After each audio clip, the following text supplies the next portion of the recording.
सभी दोस्तों का बहुत बहुत स्वागत है। चलिए दोस्तों, सुनते हैं भगवान महात्मा बुद्ध का एक अनमोल विचार।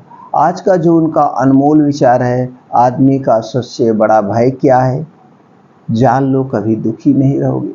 तो दोस्तों, क्या है आज का अनमोल विचार, चलिए जानते हैं एक कथा के माध्यम से। उसके बाद जानेंगे दोस्तों, सब लोग जानते हैं हमारे शरीर के लिए प्रोटीन से कितना ज़रूरी है। अब इसमें कुछ लोग शाकाहारी हैं, वो अंडा नहीं खाते, मांसाहारी मांस का प्रयोग नहीं करते। तो ऐसे कौन सी चीज़ें हैं जो हम खाएं, हमें भरपूर मात्रा में प्रोटीन मिलेगा और वो शाकाहारी में आता है। जी हाँ मित्रों, आज हम आप लोगों के सामने उस पर कुछ ऐसी चीज़ों के बारे में बताएंगे जिसमें प्रोटीन से भी ज़्यादा प्रोटीन मिलता है, अंडे से भी ज़्यादा प्रोटीन मिलता है। और ये भी बताएंगे कितना एक दिन में आपको प्रोटीन की ज़रूरत पड़ती है, कितना ज़रूर। तो चलिए पहले भगवान महात्मा बुद्ध के उपदेश को सुन लेते हैं। एक समय की बात है, जीवन में एक अज्ञात भय ऐसा है जीवन में एक अज्ञात भय ऐसा है जो ज्ञान भी है, परंतु है सबसे बड़ा, और वह है मृत्यु का भय। उम्र, मौत और जिंदगी, इन तीनों के मामले में संसारी और साधु का फर्क देखें तो भय मुक्त हुआ जा सकता है। संत कितना भी जिए यह महत्वपूर्ण नहीं होता है, कैसे जिए यह उपयोगी होता है। देह त्यागने से पूर्व बुद्ध ने जो अंतिम वाक्य कहे थे उसे समझा जाना चाहिए। हदमदान भिक्खवे आमंतम याम यो भयम न संचरा अपसया दीन संपदेयाति। अर्थात हर वस्तु नाशवान है, जीवन का संपादन अप्रसाद के साथ करो। आलस के साथ वासना का समावेश हो जाए तो प्रसाद शुरू होता है। बुद्ध ने अपने भिक्षुओं को अपनी अंतिम क्रिया के बारे में भी विस्तार से समझा दिया था। मौत को उन्होंने उत्सव बनाया। भौतिकता की आदि में आज हम इतने भयभीत हैं कि सांप को भी मार देते हैं और रस्सी से डर जाते हैं। हमारी मौत अवसाद तथा संतों की मृत्यु उपदेश हो जाती है। इसे दिव्य बनाने का प्रयास उम्र के हर पल में और जिंदगी के हर पड़ाव पर सतत करना होगा। कहते हैं जब बुद्ध संसार से गए तो उनकी उम्र 80 वर्ष थी, लेकिन संत समाज मानता है कि वह 40 साल के थे, क्योंकि जब वह 40 वर्ष के थे तब एक पीपल के वृक्ष के नीचे 7 दिन सतत समाधि में रहे और तभी उन्हें पूर्णिमा के दिन बुद्धत्व प्राप्त हुआ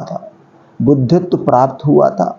उसके बाद वह 40 वर्ष और जीवित रहे।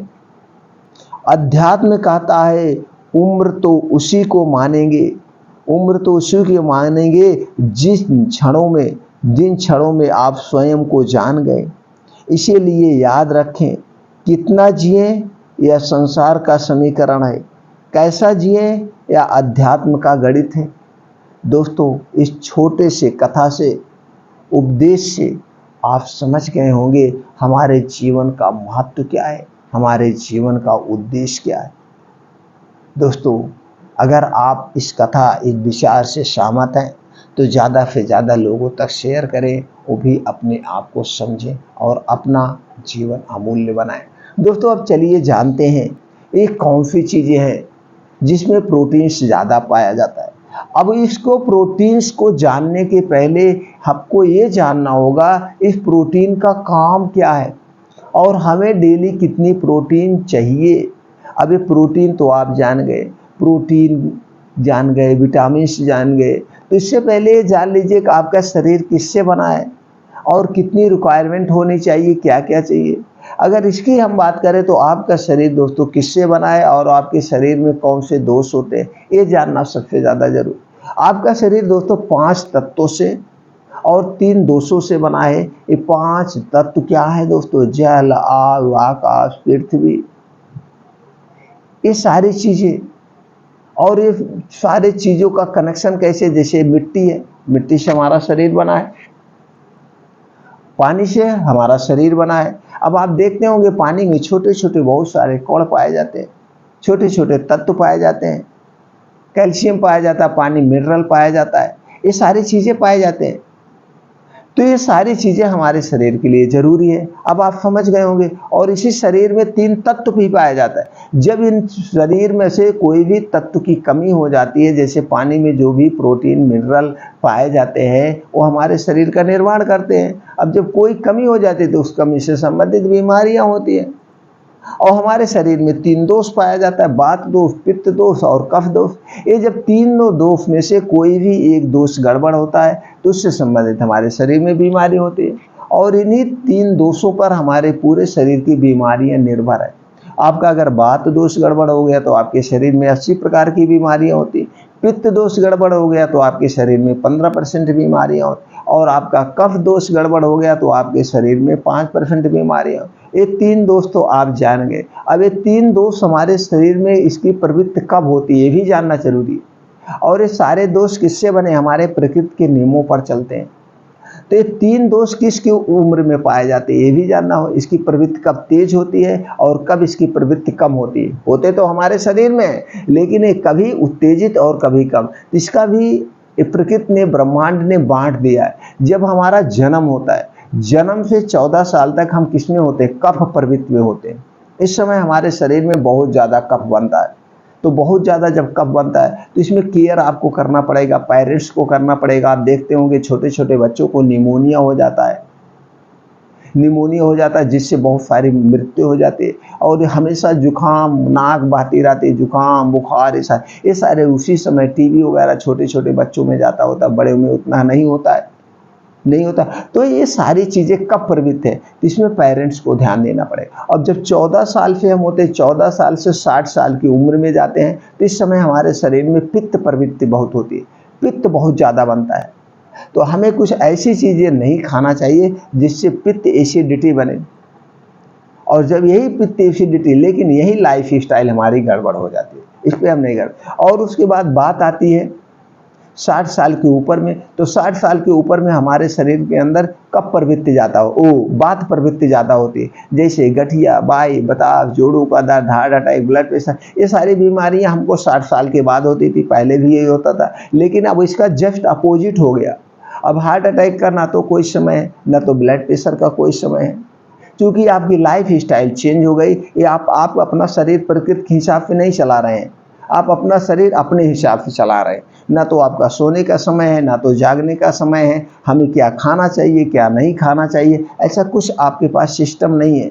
जब इच्छा मिली, जब मिल गया, जो खा लिया, जो पी लिया। तो ये सारी चीज़ें, तीनों दोस्त को आप डिस्टर्ब कर रहे हैं। जैसे आदमी कह रहा, आदमी अब कलयुगी हो गया है, इन्हें कुछ पता नहीं किसके नीयत कब खराब हो जाए कुछ नहीं कहा जाता। तो दोस्तों यही है, इस पर हम चर्चा नहीं करें। तो आप जान गए आपका शरीर 5 तत्वों से बना है। अब ये 5 तत्व पे किस पे है? Multivitamin, vitamin, vitamin A, vitamin C, vitamin D, calcium, iron, ये सारे विटामिन और इन्हीं पोषक तत्वों से आपके शरीर का निर्माण हुआ है। यही हो गया पूरा प्रोटीन।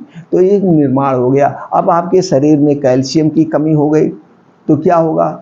आपके शरीर में जब कैल्शियम की कमी हो गई, विटामिन डी की कमी हो गई, तो आपकी हड्डियां कमज़ोर होने लगेगी। तो आप इसको मजबूत बनाने के लिए या तो सूर्य की धूप में बैठिए। सूर्य की धूप में कैल्शियम, विटामिन डी प्रचुर मात्रा में पाया जाता है। तो आपको 15 से 20 मिनट वहाँ बैठना होगा, तो वहाँ बैठना होगा।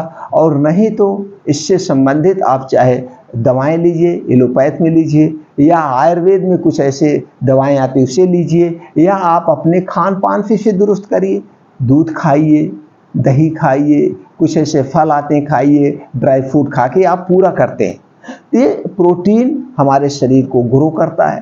तो अगर आप मांसाहारी नहीं हैं, मांसाहारी लोग अंडा खा लेते हैं, मांस खा लेते हैं, मछली खा लेते हैं, तो उनको उससे वो सारी प्रोटीन से विटामिन मिल जाती है। अब जो शाकाहारी है उनके भरपूर मात्रा में प्रोटीन से, विटामिन, आयरन, कैल्शियम कैसे मिले? तो बहुत सारे ऑप्शन हैं, उसको आप सेलेक्ट करिए। सिलेक्ट करने के बाद अपने डेली रूटीन में आप शामिल कर सकते हैं। अब इसके लिए जो दालें होती हैं दोस्तों, दालें आप एक दाल खाते हैं, आप तुअर का खा रहे हैं तो तुअर की खा रहे हैं, अरहर की खा रहे हैं तो अरहर की खा रहे हैं, मटर खा रहे हैं तो मटर की खा रहे हैं। तो मटर, अरहर, चना सब में अलग अलग प्रोटीन्स, विटामिन्स पाए जाते हैं।